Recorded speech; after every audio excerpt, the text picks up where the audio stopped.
Sylvia, avec vous, tous acteurs du changement. Et puis ce vendredi, vous avez voulu braquer les projecteurs sur une association. C'est l'Agence du don en nature. Oui, l'agence a d'ailleurs été sélectionnée par Reporters d'Espoir parce qu'elle représente cette génération d'entrepreneurs porteurs de solutions. LCI est d'ailleurs partenaire de cette opération lancée donc par Reporters d'Espoir et qui s'appelle la France des solutions. Avec l'Agence du don en nature, eh bien, on va parler gaspillage, mais pour une fois gaspillage non alimentaire. Un seul chiffre pour vous éclairer, toutes les années en France, il y a 400 millions d'euros de produits neufs qui sont jetés tout simplement à la poubelle.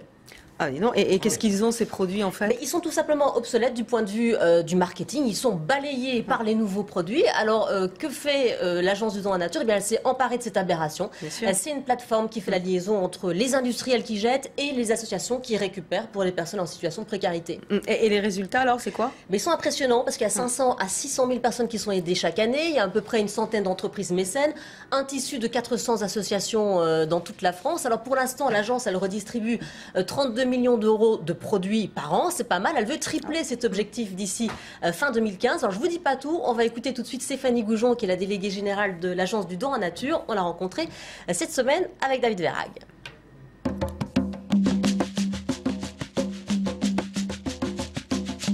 Bonjour Stéphanie Goujon. Bonjour Sylvia. Alors Reporters d'Espoir vous a sélectionné parce que vous incarniez une solution. Vous étiez donc sur le podium le 18 octobre aux côtés du président de la République.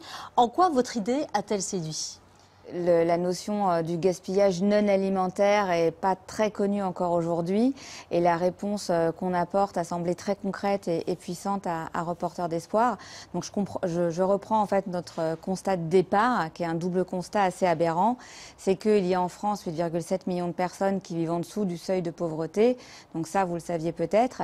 Mais ce que vous ne saviez probablement pas encore, c'est que dans le même temps, les entreprises sont contraintes de détruire au moins 400 millions d'euros de produits neufs chaque année. Donc par rapport à ce problème, la solution que l'Agence du don en nature a mis en place, c'est qu'on a créé en fait une plateforme logistique et digitale. Et dans ce cadre, on collecte les produits en question qui sont des invendus, des excédents de stock, des fins de série, des queues de promotion. On collecte ces produits-là, on les stocke et on les redonne aux plus démunis. Alors vous dites 400 millions de produits jetés, vous en redistribuez 32, ça vous laisse encore un peu de marge. On a encore du potentiel. Voilà. Donc effectivement, c'est vrai qu'aujourd'hui, l'Agence du don en nature, on est en plein déploiement et on a besoin de se faire connaître pour rallier davantage d'entreprises à notre cause. L'idée paraît pourtant simple, on se demande pourquoi ça n'a jamais été fait avant et combien de produits ont été jetés toutes ces années.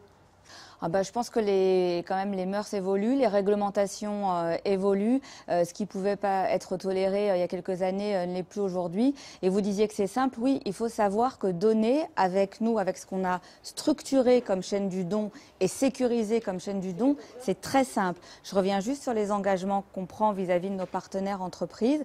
L'Agence de nature garantit que les produits ne seront pas revendus, mais vraiment utilisés à des fins caritatives auprès de personnes dans le besoin.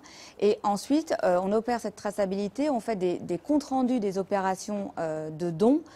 Donc, c'est tout bénéfice pour l'entreprise. Et quelle est l'innovation sociale de l'Agence du don en nature ? C'est cette passerelle entre le monde lucratif et le monde non lucratif, entre les industriels et les associations qui luttent contre l'exclusion et avec une logique d'impact derrière.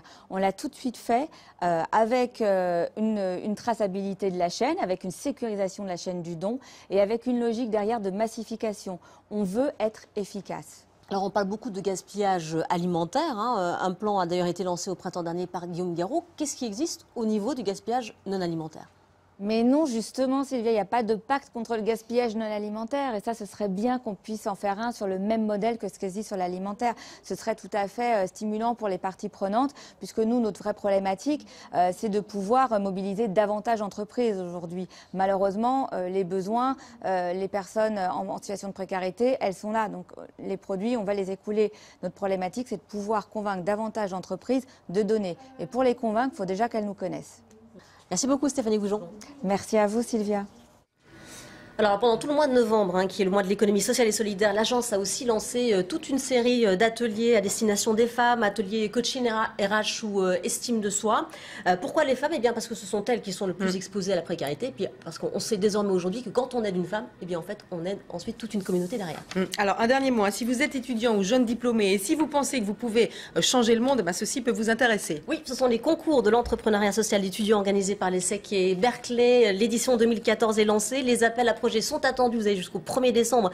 Si vous avez un business plan innovant à proposer, c'est le moment, l'adresse va s'afficher sur le bas de votre écran.